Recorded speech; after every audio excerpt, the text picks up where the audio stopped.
Good evening, everybody, and welcome to the Yiboneh Beit Midrash. Welcome home to Torah. And we have a live audience, we have people on Skype, and we have people who are watching this after it was recorded. And I want to welcome you all. Thank you for participating. It means so much to me. We're going to be dealing in Exodus chapter 16 with the concept of manna. God says, I'm doing this to test you. What's the test? Let's see. We start out in Exodus chapter 16, verse 4. So the Lord said to Moses, Behold, I'm going to rain down for you bread from heaven, and the people shall go out and gather what is needed for the day. That's the first part of the verse. V'yomer Hashem el Moshe, Hineni mamtir lechem lechem min hashamayim v'yotza'am v'lachtu davar yom biyomo. Right? They're going to collect on a daily basis, but wait till you hear the last part of the verse, which is going to be what we're really going to discuss. Lama'an anasenu, God says, in order or for the sake of me testing you. I'm going to test you. It's all for a test. Hayelek b'Torah si imlo. To see whether, I want to know, God wants to test us if we are going to follow in His Torah. What is His Torah? Let's find out.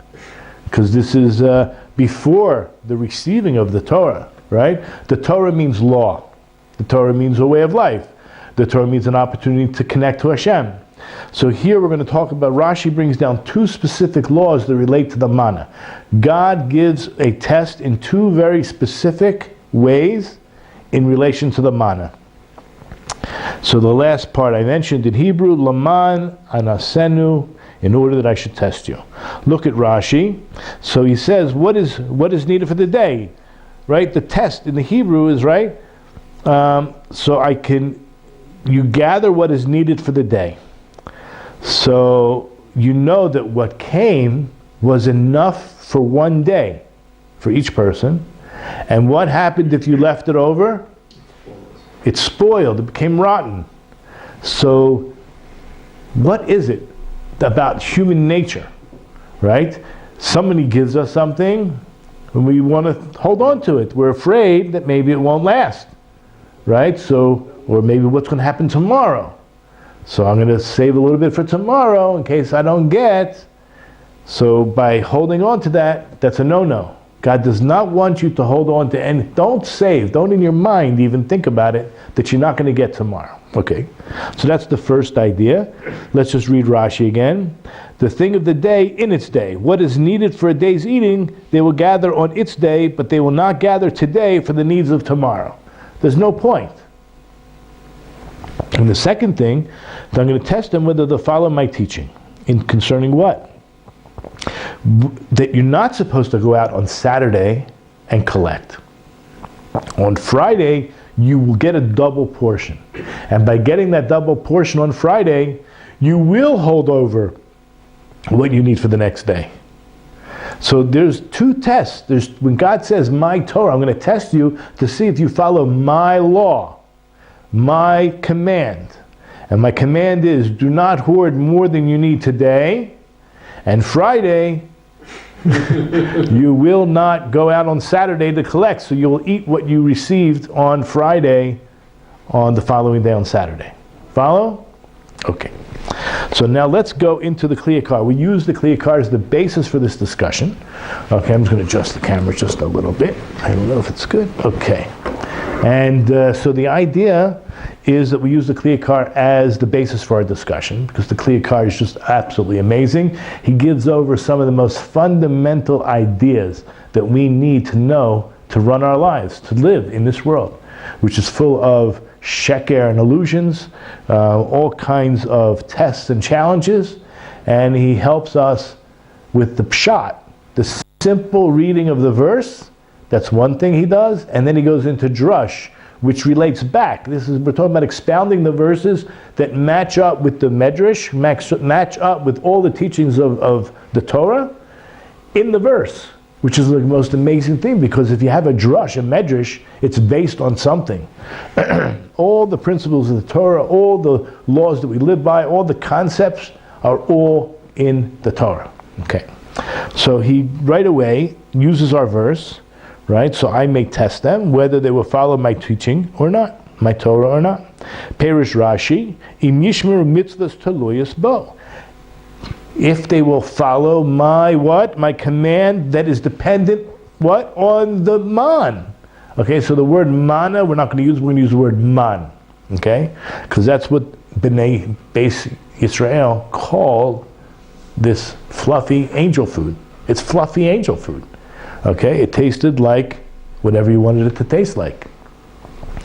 But it was full of ruchniut. It was full of the spirituality. It was nourishing on a spiritual level and on a physical level.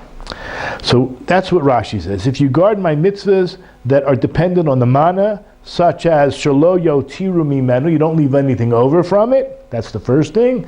And v'lo yetzei b'Shabbat lilkot, and you don't go out on Saturday and collect. The chol zenemar al midas habitachon. All of this, the test God wants to give over to us, it's all to see whether we have faith, we have assurance, that we have belief in Hashem and what He promised us. Okay, we'll call it an attribute of faith. Ki im lo yotiru mimenu, that if you didn't leave anything over from it, zemofet shem shleimim b'midas habitachon. If you ate everything you needed to eat the night before, and you weren't hoarding or holding over in hopes of eating whatever you left over today for tomorrow, that shows you perfected your bitachon, your trust in Hashem.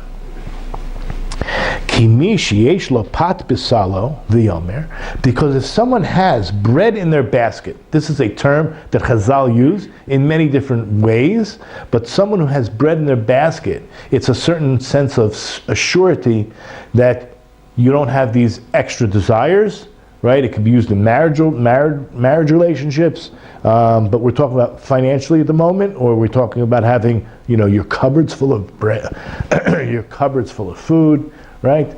You know that you have what to eat tomorrow. Let's just say, for example, someone who has bread in their basket.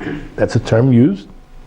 And then he still says, Ma ochal lemachar. What am I going to eat tomorrow? You have bread in your basket. And this is going to be very important because we're going to discuss this whole idea. This is a lack of emunah, or this is someone who has very little faith. And also the second idea, if you're not going to go out on Saturday and collect, then what is showing is that you had enough faith, you had enough bitachon, a surety, from what you had collected the previous day. Yaspik lehem gam liyom hamacharat. It's going to be enough for you for Saturday, for the following day. Va'az, then God knows b'torasi, yelchu b'torasi, that you will go, that you are following in His Torah. Kimi she'eno shalem b'midas habitachon, because someone who is not complete or perfected, or let's say, growing in towards perfection in respect to bitachon, which we said is a surety in faith. Mikala kol yamav la'asof v'liknas. You know what? He's wasting his life. Can you imagine this? All of his days, all he is doing is gathering and accumulating things. And that's why in Ecclesiastes, that's Kohelet 2, chapter 2, verse 26. Look what he says over there. It's the second part of the verse. For to a man, sorry.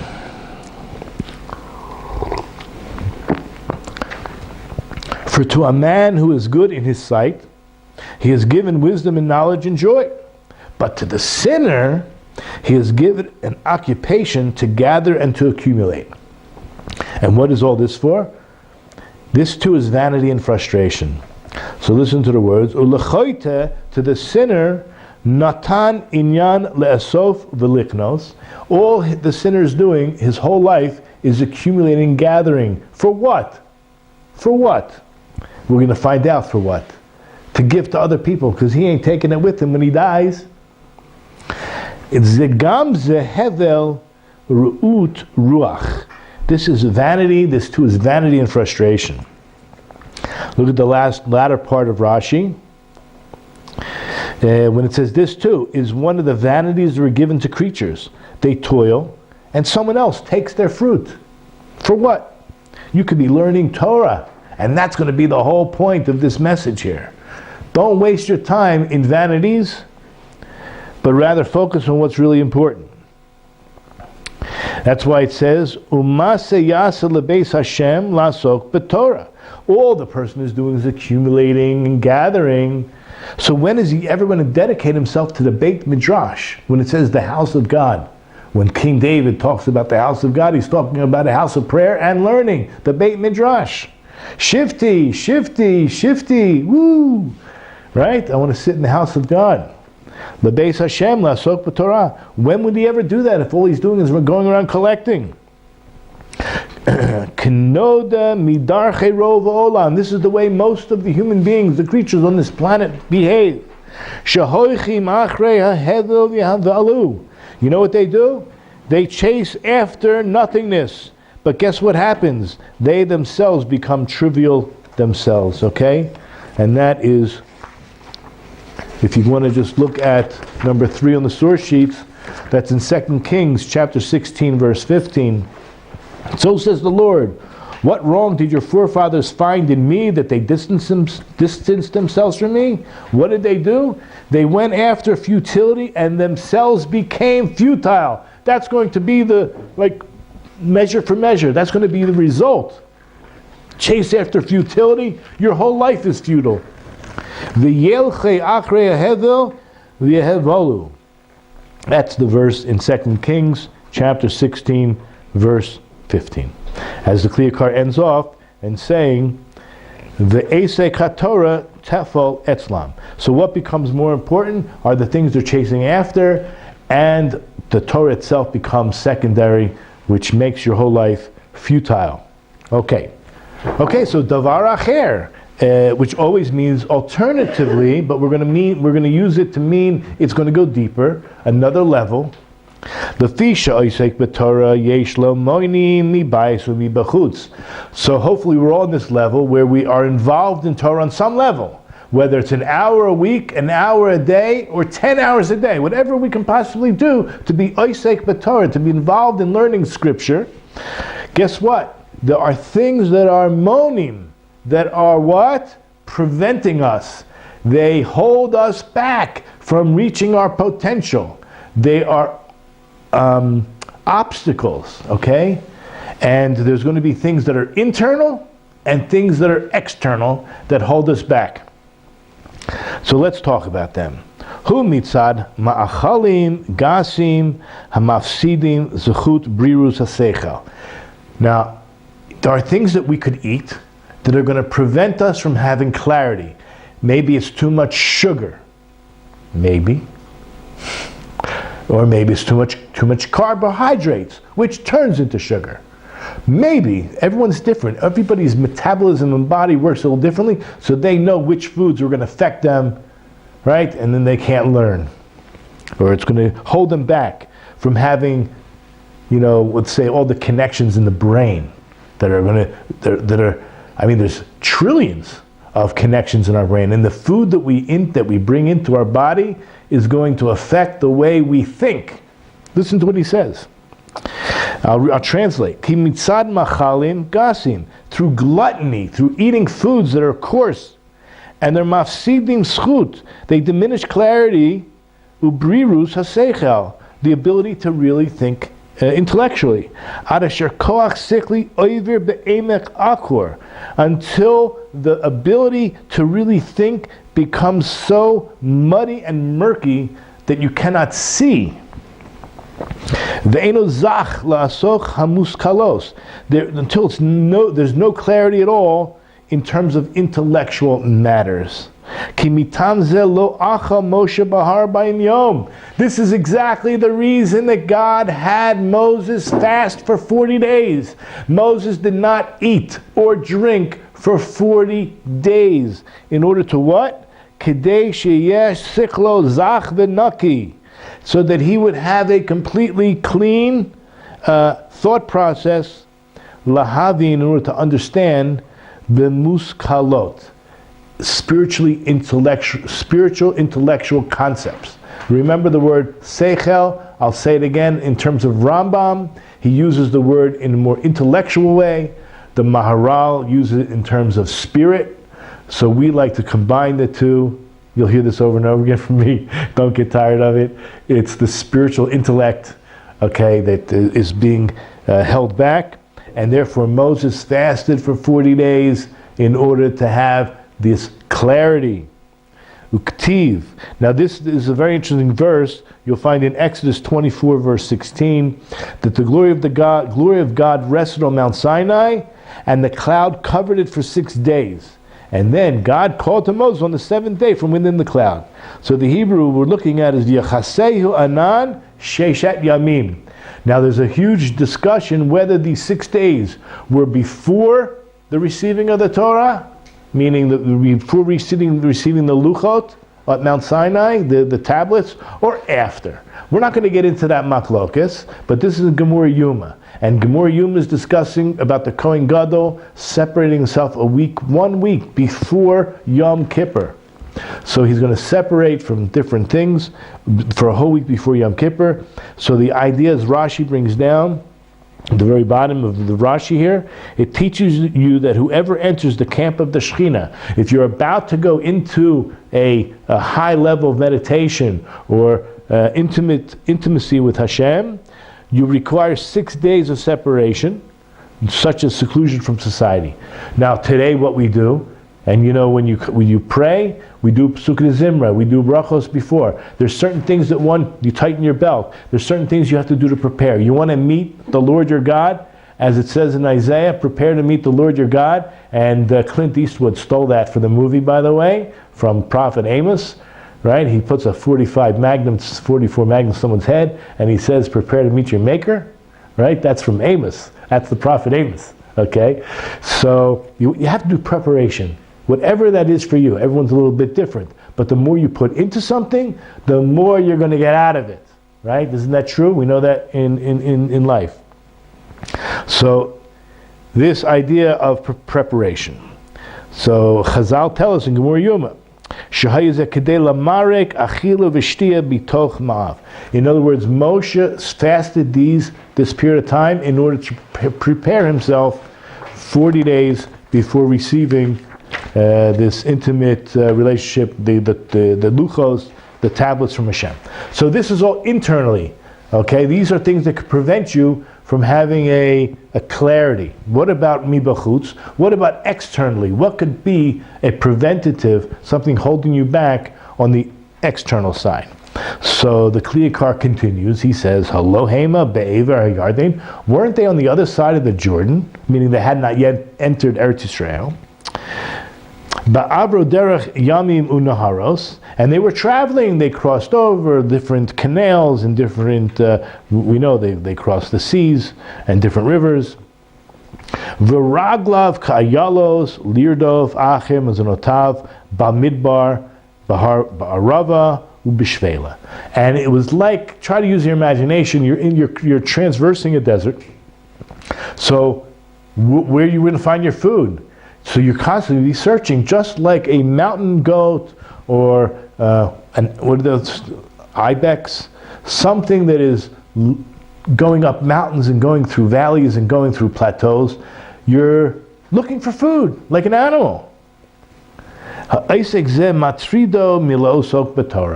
And being in a place where it's really hard to find food, so you're not going to learn Torah. All you're going to do is be searching under rocks and behind bushes, and right? So guess what? The man hazaya maicha ruchani.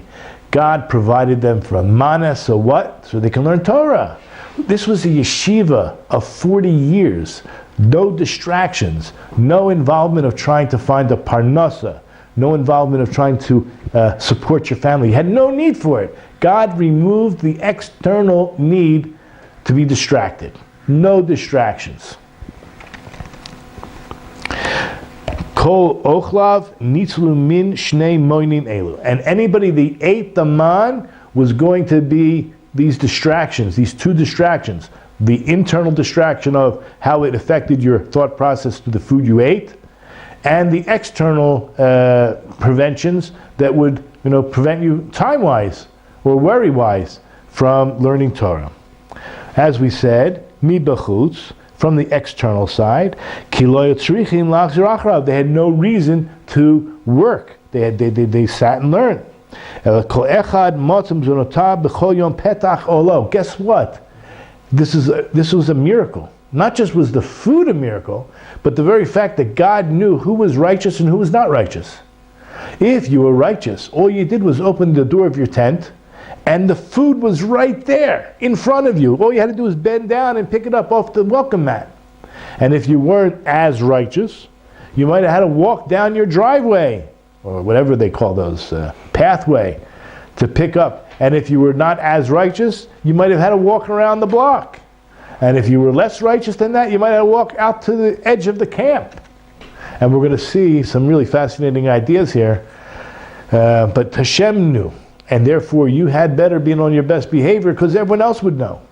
They see you walking with binoculars looking for your food. Everyone knew, okay, he was not a good boy in the last few days. Okay. So all you had to do was walk to your door and pick up your food. And that's the external. And what about the internal? This man was so pure and so clear and so holy, actually, that you know what it did? It was so clean, it had no waste products. We didn't even go to the bathroom. There was no need. It became fully absorbed in your limbs, which we're going to see a really interesting idea soon. You didn't even sweat, right? Because that's when you eat and drink, so you have a lot of, we'll call psoles, is waste. It doesn't just go through your digestive system, it also leaves through the organ, the biggest organ of your body, which is your skin. And that, we know, it says that their clothes and their shoes didn't wear out. What is the biggest reason for our own clothes wearing out? It's not just when we're playing football or jogging. It's the sweat. The sweat has acid. It has certain kind of material that will ruin your clothes. Okay, so they didn't even have to wash their clothes. They didn't have to change their clothes. It grew with them. Unbelievable. But this is what the food did. The food was totally absorbed into the body. As Chazal say, this is in Gemara Yuma in 75b, Lechem Abirim. Listen to these words. It's called, what is man? Lechem Abirim. What's Abirim? These are the mighty. It's the bread of the mighty ones, which is angel food. That's what the Abirim are, the angels. So this is what the angels, they don't eat physical food. They eat whatever the man was made out of. They survive on pure energy from God. So that's what it was. Even though they don't physically eat at all.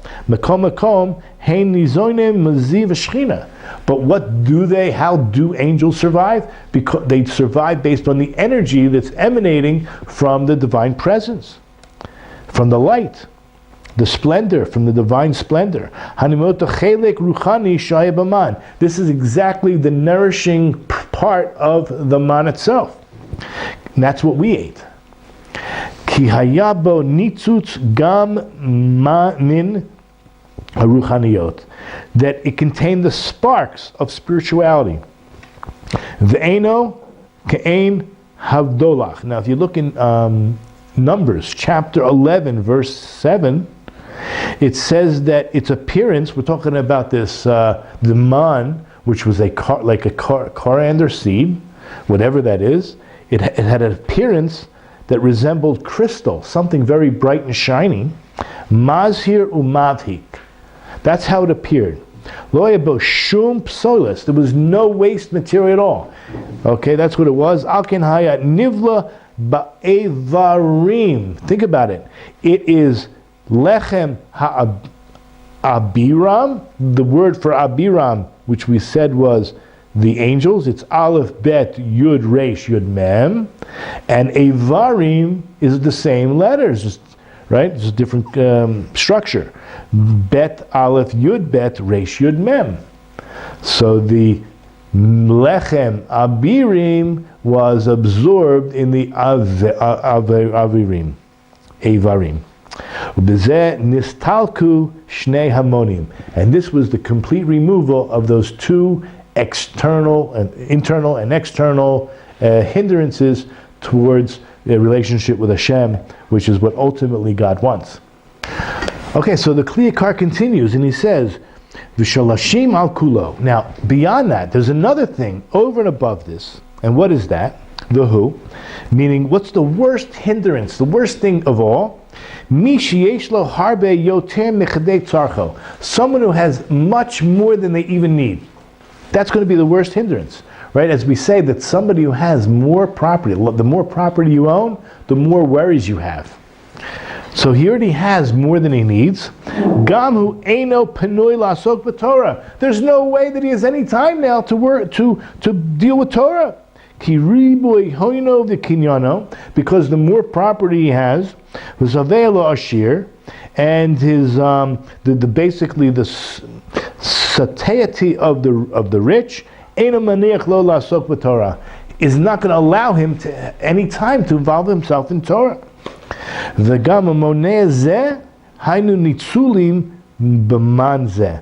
this hindrance he's going to be saved because of the man. The man will help him. Why? Because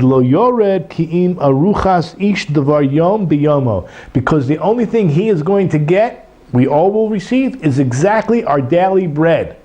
This sounds familiar, right? We will receive exactly what we need today, and not a gram or nano, whatever you want to call it, a little bit, even more. It's exact bullseye. That's what you're going to get. V'yomar Hashem, so what is Hashem saying? When he says, in order to test you, Laman anasenu hayelek b'torasi imlo. I'm going to test you to see if you're going in my Torah or not. Ready? Ki b'histaklut kol hamoinim. It was all in order to remove these things that prevent you from learning his Torah. Harei lifneihem shulchan aruch lasok b'Torah. It's like you have your whole life set up. Everything is organized in front of you in order for you to learn Torah. Ve'ein ma'akev. You have nothing preventing you from learning Torah. Ve'im al kol panim. Nevertheless, lo yelchu b'Torahs Hashem. Can you imagine? Everything is there for you, and yet you don't do it? Okay? If you don't walk in the Torah of God, Ein ze ki'im ro'a leiv hutal hitau lema'es b'Torahs Hashem. It has to only be because of evil, coming from within, this destruction. The distraction. You're totally distracted from the Torah of God. Then you will not be a person that's fitting to receive the Torah. And now we're going to clarify. This was everything we set up into this point is purely to lay the groundwork for our discussion. Okay, so now we're going to continue with verse 6, as it says in Exodus chapter 16, verse 6, that thereupon Moses and Aaron said to all the children of Israel, in the evening, that's where we're at, Erev. You know what's going to happen in the evening?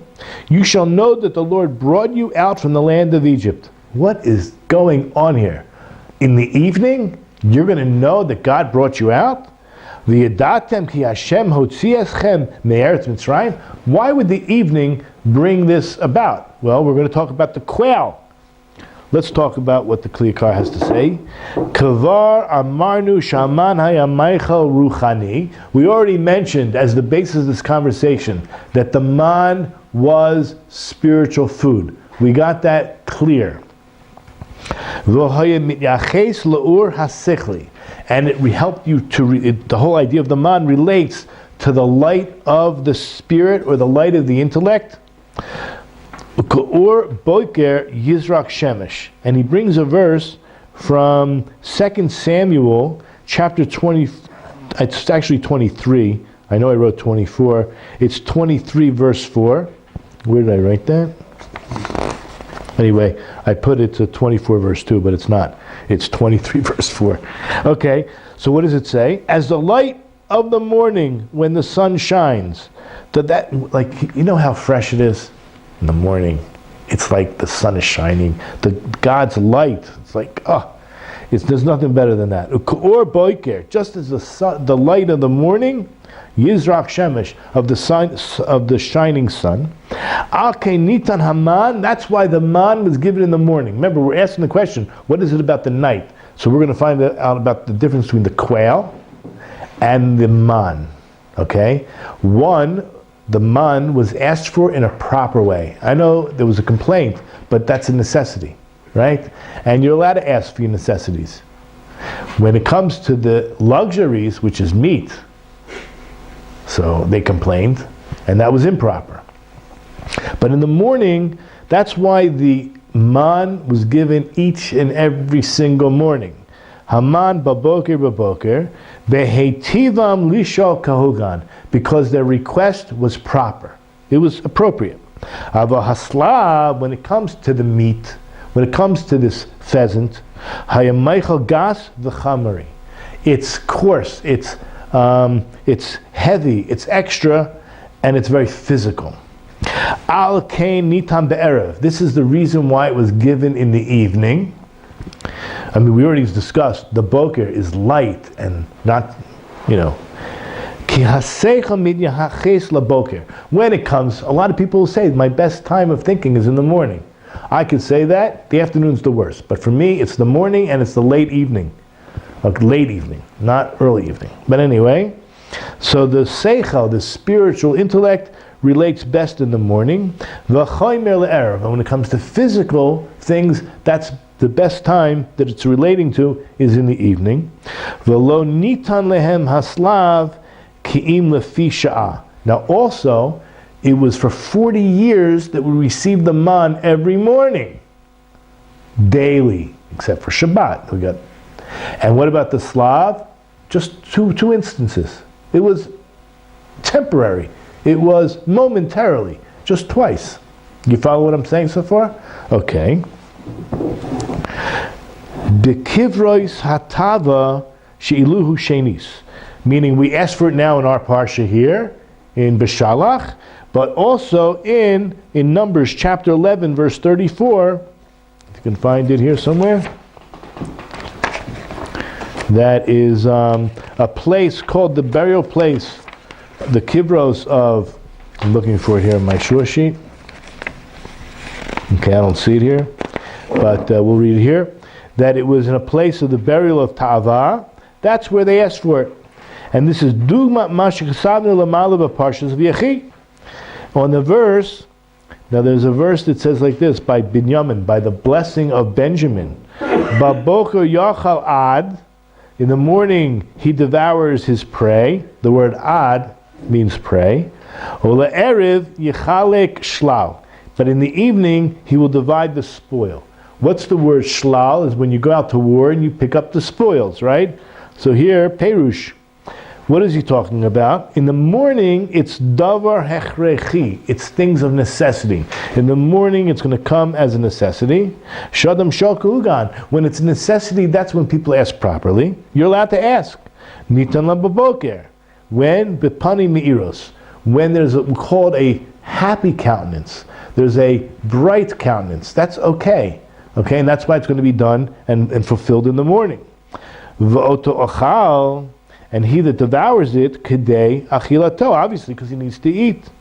And the lashon ad, which we said means pray, not pray as in prayer, but as pray as in when an animal goes out and attacks another animal. It's called pray. That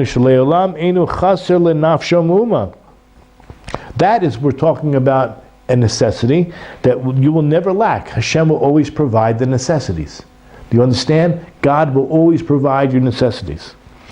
Elenitan lo la'ad ulenetzach. That's why the word ad, pray, what you need to eat, is ad as in ade ad, as in will always be, Hashem will always provide for you, your necessities. Al tidag. Amnam le'erev, but when it comes to the evening, Hainu hamotaros, we're talking about the luxuries, the superfluous, the things that are not necessary. We'll call them luxuries. Shadam shoel shelo kuhugan. This is inappropriate for a person to ask. Nitan lo be'erev. It's going to be given to him in the evening when it's panim hashechos, when there's a dark countenance, as opposed to the morning, which is a bright and light countenance. Hudavar sheyichalek lezulato. You're going to end up distributing, as the verse had mentioned by Benjamin, you're going to end up distributing to others, right? You work so hard for your life, you end up dying of a heart attack, and all your wealth goes to your wife's, your widow's, new husband. Can you imagine? That's what's going to happen. So what's all that worth? You follow? Or the government. Or the government. Thank you, Larry. V'azov la'acherim chelo. And you're going to abandon, or you're going to leave over your wealth to others. V'huyeh mishlal u'meruchach v'kinyano. You're basically going to be deprived. You're going to be deprived. That's what mushlal. It's your spoils are no longer yours. It's going to be removed from you. Geharat lashon shlal. That's why the word shlal is used. Spoils. And furthermore, va'od shaloniten lo hadavar ki'im lefisha. It was only given twice during the 40 years in the desert. It was only a temporary thing. K'mahaslav shlo yenitan ki'im lefisha. Just like the Slav was also given. So it's not netzach netzachim. It's not forever. But kilo lenetzach tavas rashoyim yiten Hashem. Right, because God will not satisfy the desires of the wicked forever. It's going to cease. Ki'im hayom. It's only today. It's only temporarily. Yitem l'salek tlunatam me'alav. The only reason He's giving to the evil people their desires is just to shut them up. Enough already. Stop complaining. I'll give you something. Is that what you want? Machar mit'aveh ve'einav sho. The following day, he's only going to want more, right? His only satisfaction is never satisfied. He's never going to be satisfied. So basically, you can look in Proverbs 13:4 for this idea that tomorrow their souls will have desires, but really have nothing. They're just pure desire. Mitamzeh. Now, from this very reason, Yored Aman min hashamayim. Where did the man come from? The heavens. The man descended from the heaven. And what's the heaven? It's light. It comes from what we think of the heavens. Huh? The source. The source, the heavens. Makom ha'ora. The heavens are the source of the light. V'ta'ala slav. Where did the slav come from? From the ground. Min ha'aretz. Makom afela. Look at Exodus chapter 16, verse 13. It says, it came to pass in the evening that the quails went up. Look in the Hebrew. V'yihi be'erev v'ta'al haslav. Ta'al means it went up. So the man comes from the heavens, coming down. The slav, which is a very physical thing, it's coming up from the ground, which is a dark place, as opposed to the heavens, which is a light place. Ki kol echad bo min mekoro. Each one is coming from its source. So the man is coming from the light, the energy of Hashem, and the slav is coming from a very chamori, a very physical place. Kafi mashu, according to its nature. That's why it says in Exodus chapter 16, verse 7, Uboker ritam es kavod Hashem. It says in the morning you will see the glory of God. Right? What do we say here? By the evening you will know. What's the difference between seeing and knowing? Today I think it might be a little different because they have all kinds of Photoshop. I'm not so sure seeing is believing anymore, but we'll have to work on that. So Hainu panim mi'irois.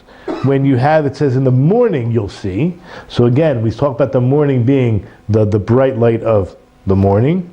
Kinira Hashem, nira lehem Hashem, ayin ba'ayin. For God appeared to them face to face, so to speak. But in the evening, the yadatem, it says you're going to know. What's the difference between knowing? Yedia pachuta miyira. That for some reason, if we're putting on a scale, seeing is more forceful, it's more clear than knowing or thinking you know. Because you can make mistakes in shikla das. You can make some wrong connections. Kamelech shenotein le'eza adam b'kashato. So imagine someone comes to the king and he makes a request. He doesn't actually see the king, he writes a letter, right? He doesn't get to see the king. And the king ends up, what? Providing the request. But he never gets to see the king, and he's certainly not going to see the king while his request is being fulfilled either.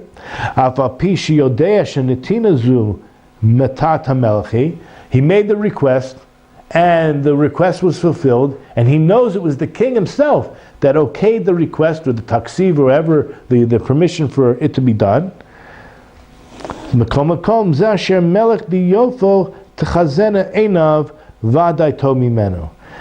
clear card is explaining that if you saw the king in all his splendor with your own eyes, that would be the best, right? I don't know exactly what he's saying here, but he's relating it to the idea of the man in the morning. Actually seeing it is a big deal. Now we still have not yet understood what it was that they would know in the evening that Hashem took them out of Egypt. How is the evening and this quail happen to bring about this cognizant that they would know that God is the one who took them out of Egypt only in the evening. Ad sheperish v'amar, until explained. If you look in chapter 16 verse 8, B'teit Hashem lechem, to you, when God will give you, be'erev basar lecho, when God will give you meat to eat. Remember, we talked about the meat being panim hashechos. It's the dark side. It's the dark countenance. Bezot teidun, only then you will know. Ki Hashem hotzi eschem mitzrayim. For some reason, this is going to bring home the idea that God took you out of Egypt. Min hamakom asher yeshavtem sham al sir habasar. Because when we were back in Egypt, we had the flesh pots. What is a flesh pot? It is all the meat you could eat, right? All the fish was free, and we were like remembering the garlic and the onions and cucumbers and watermelon and whatever else there was. Kedei shetim asu ba'achilas hamutaros. God wanted us to become disgusted, totally fed up with this meat that was in our teeth. It was so much we got sick. How much can you eat? It was unbelievable. We're talking about not just dead and ready to eat birds all over the ground. They were piled up. How high were they piled up?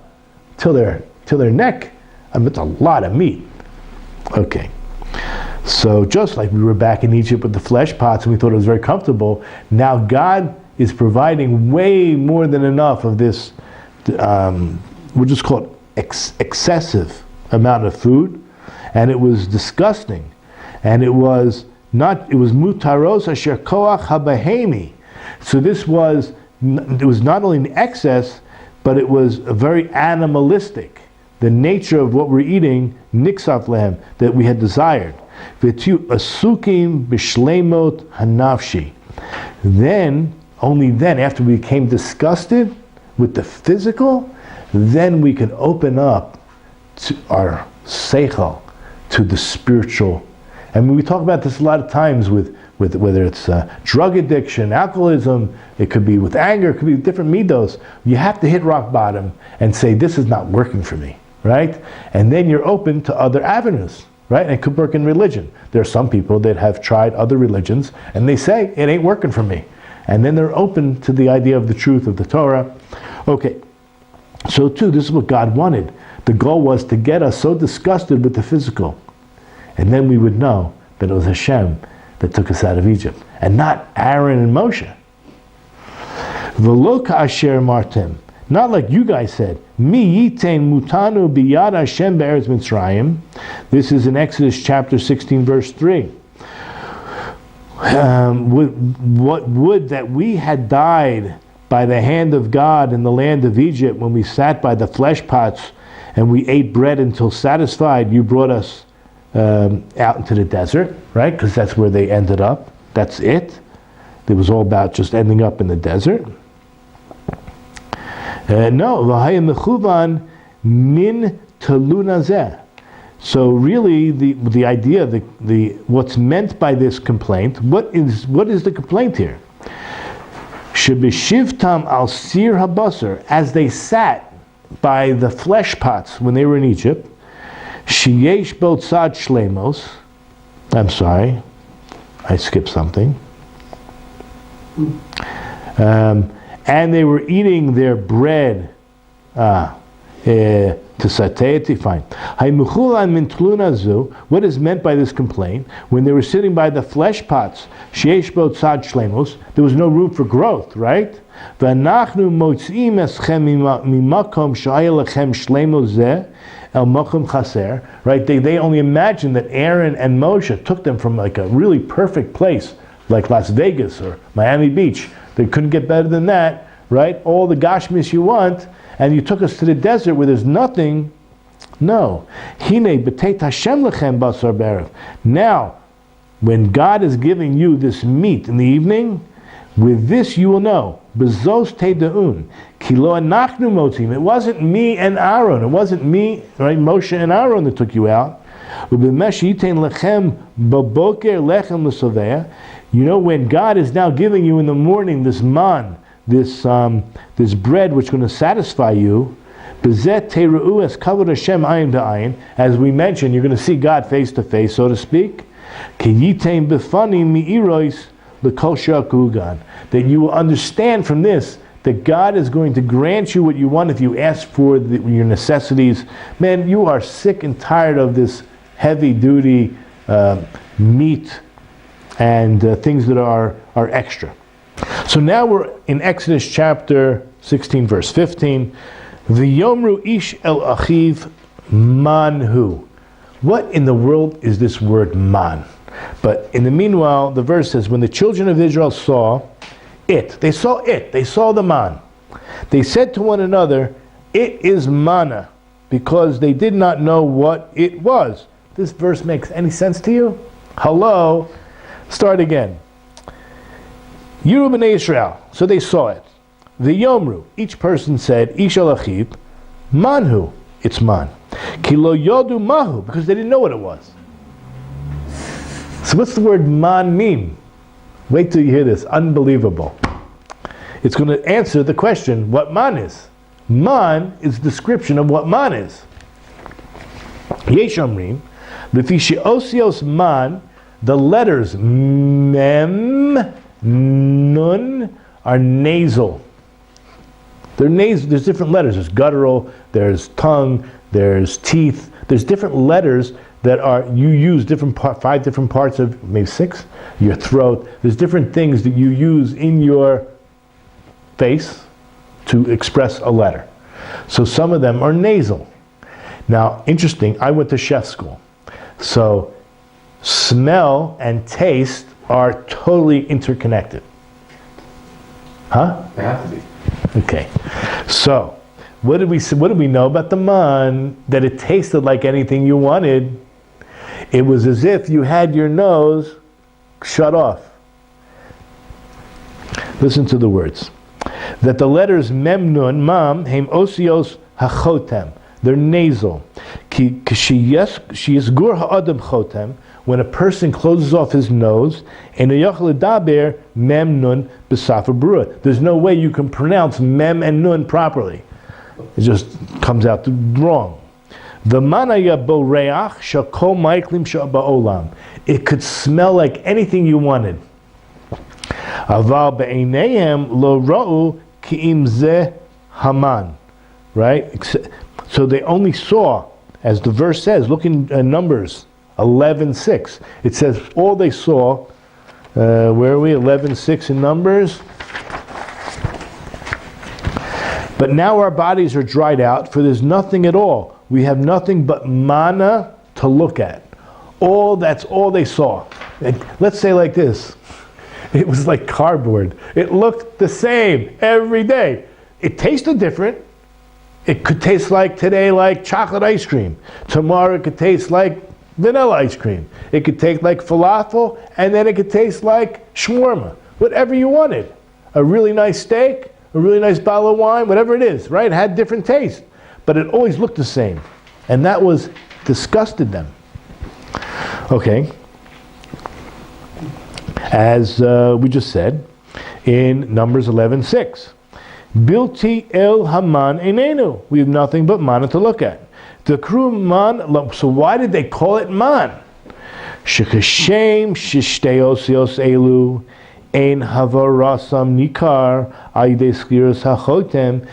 Ready for this? That those two letters, there's no pronunciation that's recognizable when you close off your nose because they're nasal letters. So if you you close off or you affect your breathing apparatus there, so then they're not going to sound right.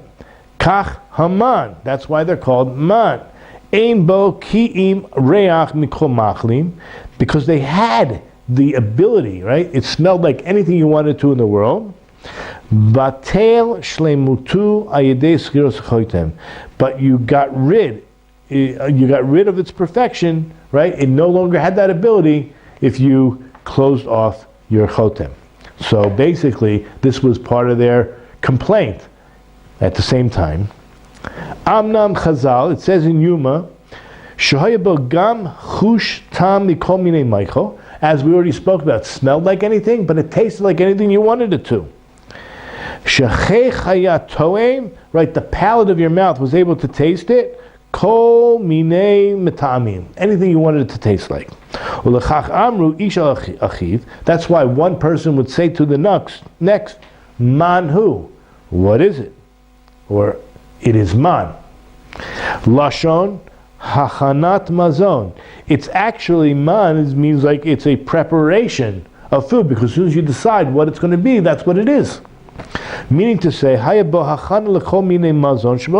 it was able to be prepared however you wanted it to be. It actually tastes like anything you wanted to. But it didn't have a name. Whatever this thing was, it didn't have a name. Because they didn't know what it was. God didn't even call it. Nobody called it man yet. Rak amru beineim manhu. Just amongst themselves, they said manhu. What is this? Or it is man. Again, aval lo karu l'shem zeh, lo karu lo shem zeh adayin. They hadn't yet called it. Ad achar yom Shabbos. It was only on Sunday. It was after Shabbos that they called it man. As it says, look in chapter 16, verse 30. Vayeshbatu ha'am b'yom hashvi'i. So the people rested on the seventh day. Va'achar chach, and only then in verse 31, the yikru shmo man. In verse 31, it says they called it man. Up until this point, they wasn't called man. Why? Lefisha b'shishi yar lechem mishnah kful. On Friday, they got a double portion. This is why they called it man. Ready for this? Unbelievable. The letters, there's only two letters that have the same letter in the beginning and the end when you spell it out. Mem is mem mem. It's a double letter. And nun is nun vav nun. It's the letter itself. Those two letters are the only letters that have a double letter when you spell it out. Right? Aleph is Aleph Lamed Pei. Bet is Bet Yutaf. Right? Dalit is Dalit. Right? So you... Vav. Okay. Very good. You got, I don't know. Okay. So he didn't say these are the only letters. He said these letters do that. Okay. So I jumped the gun.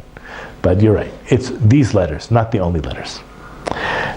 Ki hema min osios kefulos Tov mem nun al shem nezeh sheyarid kful b'shishi. So because they called it on Sunday man, based on the fact that they got a double portion on Friday and it lasted for Shabbat. Okay, and notice that it says v'yikru beis Yisrael in verse 31. It says beis Yisrael. It doesn't say bnei Yisrael. It says the house of Israel. It doesn't say the children of Israel. Correct? Look at verse 31.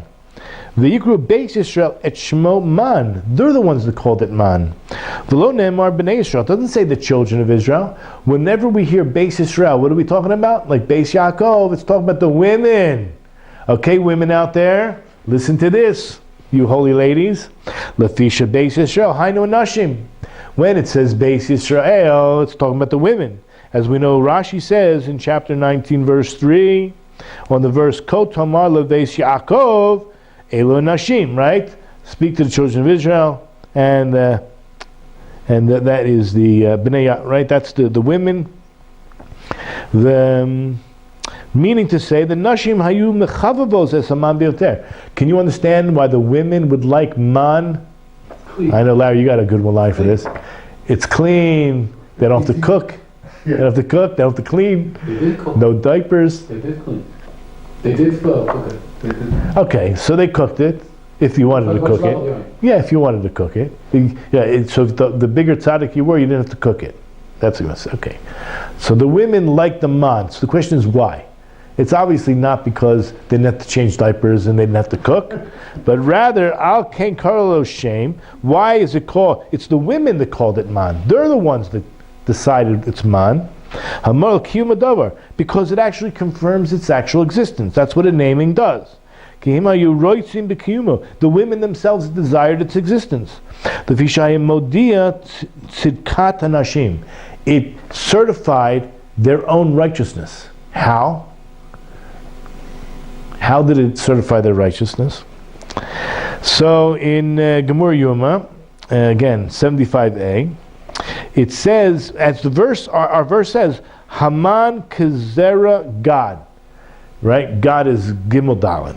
That it was like coriander seed. This man was like coriander seed, but the word God is from like the word Yugad, Magid. It told over. It was prophetic. As I mentioned, the bigger the tzaddik, the closer it was to your front door. Guess what? If there was impropriety between man and wife, so let's say, or if we're going to see, if the woman was not faithful, so what would happen? Or the man was, the food, this man, would end up at her father's house, not at his house, not at the husband's house. And we're going to see so this would be a woman's way of vindication, that she's an honorable person. A righteous woman would feel very good when her man ended up. And what about a child? What if a child was born by a different man?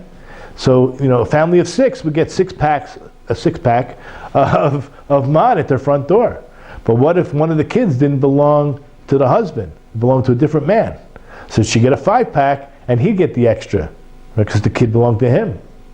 So this would be like a revelation of honesty and love in a relationship. You follow what I'm saying? Okay. Shemagid mi sarachami, that this God, Mugad, that the revelation of the right amount of man arriving at the door basically told over who sinned against whom. Habal al ishto alav, whether the man sinned against his wife or the wife sinned against her husband. Im nimsa haman bebeis aviha, if the man was delivered, right, Amazon by drone. I'm kidding, it's coming from Hashem.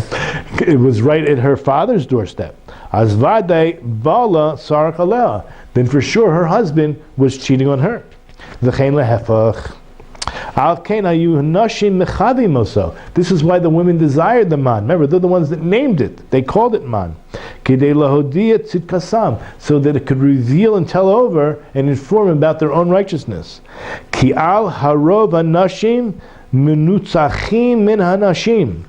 you know this? That women they felt more vindicated, righteous over their husbands. Women are more honorable. The Zesh Amar. That's why it says in Exodus 16:16, Ish la'asher ba'ahalo tikachu, right? Each one for those of his tent shall you take. You're going to end up taking a 6-pack. You have 6 people in your family. Litzarch ishto ubahalo, for his wife that is in his tent. Ki im niralo she ishto moredet olav. Now, if it seemed that his wife was rebelling against him, so ein edim bedavar, and if there were no witnesses, azay yukach lo man, he would still get the man. Ki lo yodea kol hakoro shebahalu, because there weren't any witnesses or known about what was going on. Ubezeh meduktak lashon, this is very careful in the language, la'asher behalo, which was in his tent. V'samich le miyad, and then right away it says v'aman kezerah gad. It says that the man was like this coriander seed, but in Hebrew it's gad, gimel dalid. Kizeh toiliz bezeh, one was dependent on the other. This is now the Kliyakar speaking. I'm going to explain what the man means, as it says now in chapter 10, verse 8. This is when Pharaoh wants to know who's going to the desert, right? He was playing games with them, but the Hebrew says, Mi umi holchim. He says, who's going? Why does it say mi umi? That doesn't even make sense. Just say, who's going? Mi umi. But in Hebrew, in Aramaic, look at Onkelos, he says man uman. Man uman. Aramaic. Turgumo, Onkelos, man uman. Kikach hayab modia mi sarach al mi. Because ultimately, it's going to reveal who. That's what man means. Who. Who is cheating on who? Who is honoring who? And that's what the man showed, that it was a healthy family, or God forbid, different dynamics that needed to be corrected. V'hainu lashon man. That's what it means. Man is who? Lefima shamasik sham b'gemor. Just like the Gemara quoted, shayamagid im bein tisha l'rishon, im bein shiva l'achron. So this is perhaps, if God forbid, maybe either a cheating situation or a remarriage. So if there was a son that was born in the 9th month, so then he would be according to the first husband, or if the son was born in the 7th month, it would go according to the second husband. And therefore, he explains the word man as in minyan, counting. So you know who the child belonged to. So the word man is a revelatory thing of who. Remember, man is who. Who's the real father? Okay, and that's how the Kliyakar Milashin Minyan Sha'ayido Hayu Yocholim Limnos Im Ben Tesha O Ben Shiva. You would be able to know who the real father is based on where the man ended up falling. Okay, now we're on the last part in verse 18. So I don't have this on the notes, but the pasuk says, the one who had taken more did not have extra, and the one who had taken less did not have too little. V'lo adif hamarbe, and the one ama'it lo hasir. Right? The one that had taken more did not have anything extra, like it wouldn't help. And if you didn't take enough, it didn't hurt. Follow? So there's an Educator and Rabbi Yitzchak and Barbanel. They write that this is a sign that one's person's sustenance and needs in order to leave is already set for him. It's ktsuvim lo l'kedei chayav. Everything we need, as we know in Rosh Hashanah, is going to be set for us, and we should know that throughout the year, that whatever we have is what we're going to get. In other words, we're going to have enough. It's set up for us. Now, when a person leaves this world, what happens? Everything's gone, right? K'shietz adam min olam, so mar b'nechasim lo adif. So having all that extra stuff, you're not going to take it with you. What's the use? Because after you die, you're not taking anything with you. And when you die, then you didn't die with too little, because you ain't going to take nothing with you anyway, right? There's nothing lacking. What's the main thing? Maybe God provides exactly what you need, all of your necessities, right? Now it's for this very reason. This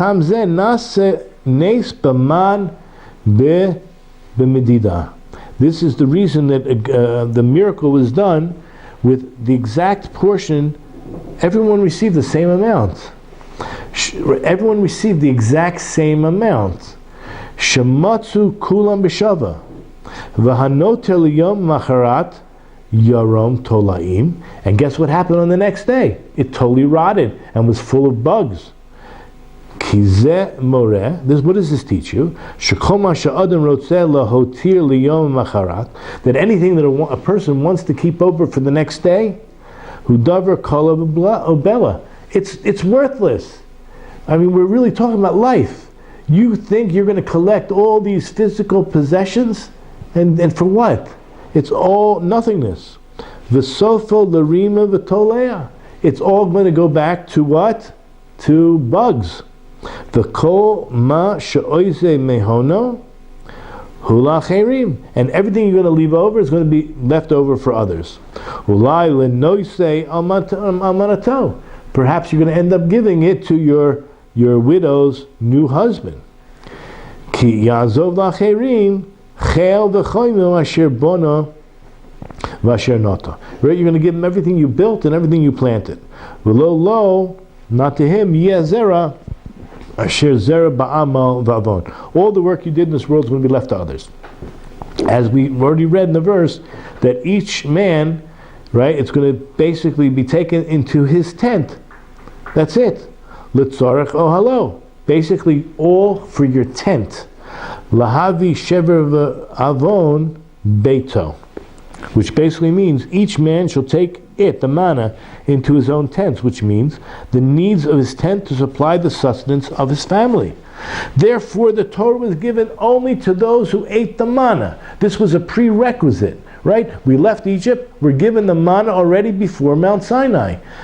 As we talked about all these things that are going to be prevented, that hold you back from Torah, the man saves you from those hindrances. So basically, for this is the path followed by those who keep God's Torah.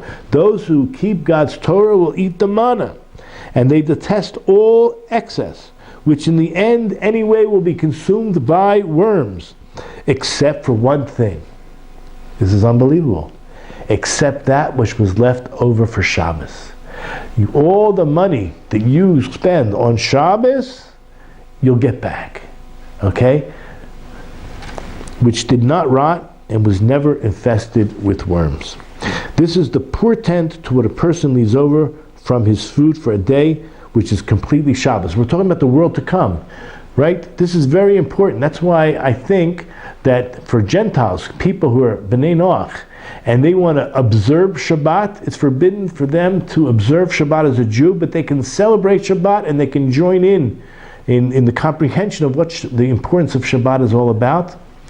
And because we're talking about, they have a portion, each Gentile gets the world to come. So this is buying into the whole idea of there's a creator of the world, and he created the world in 6 days, and he rested on the seventh. So that by acknowledging that, right, you're buying into this whole idea there's a world to come. And once you know there's a world to come, you're one of those people that will receive it as well.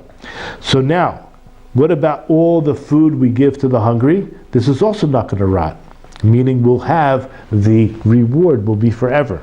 So what we spend on Shabbat, we will get back. What does that mean? In the physical world? Not necessarily, but in the world to come. And when we feed the hungry, this is also a portion that will last forever and never rot. This is sufficient hint for those who fear God and contemplate His name. If you look, for example, in Malachi, Malachi, how do you say that in English? Malachi? Malachi, chapter 3, verse 16. But evildoers will not understand, for only the wise will understand what will remain for them after they die. Okay, so this whole idea of every day, that's it, don't try to save up, it ain't going to be with you. What you spend for Shabbos, that's going to last. Okay, what you spend for Shabbos and what you do in mitzvahs, you giving to the poor, is going to be good for you. And it's for this very reason that God says to put the man inside a jar. Inside where? Inside the Ark of the Covenant. For this reason, God commanded the placement of a jar of manna for the keepsake before the Ark of Testimony, the place where the tablets were kept. Why? To show that the Torah was given only to those who ate of the manna. So this whole lesson of what the manna represents is important to all of mankind to understand the importance of spirituality, the importance of learning Torah. Whatever part of the Torah is your portion, right? If you're a Ben Noach, so then you are a little bit limited, but not very limited. There's so much. If you choose to go beyond the 7 laws and learn about kashrut, you want to keep certain laws that the Jews keep because you opt, it's optional, so you can learn the laws of kashrut. You want to open up a court, you want to make sure that you can represent people, represent yourself, and if it ever came to be, you want to make sure you're not stealing, you can learn all the laws in Choshen Mishpat, right? If you want, unbelievable, you can learn the laws of shatnez if you decide you want to keep shatnez. Any law you want to keep over and above the 7, but remember, those are the basic. You have to keep the 7, and you have to believe that there was a revelation at Mount Sinai, and the Jews have a mission to teach the Torah, and you don't learn on your own and invent any religion on your own, because that's totally forbidden. If you want to know anything about a spiritual way of life, go to a Jewish community, ask the Jews, what is the truth? What was revealed at Mount Sinai? Because they were there. They are the witnesses. And with that, I'm going to just tell you, let's eat the man together. And B'ezrat Hashem, one day we'll all eat from the Leviathan, right? And the ox, right? And we're just going to experience bliss in Olam Haba. And so I wish you all a Shabbat Shalom. I'm glad that you joined us. Please join again. And if you would do us all a favor, subscribe. It's really for you. This is for you. Subscribe to our YouTube channel, hit the notification bell, and you will be informed once new videos are uploaded. And with that, Shabbat Shalom, welcome home to Torah, and have a great life in this world and the world to come.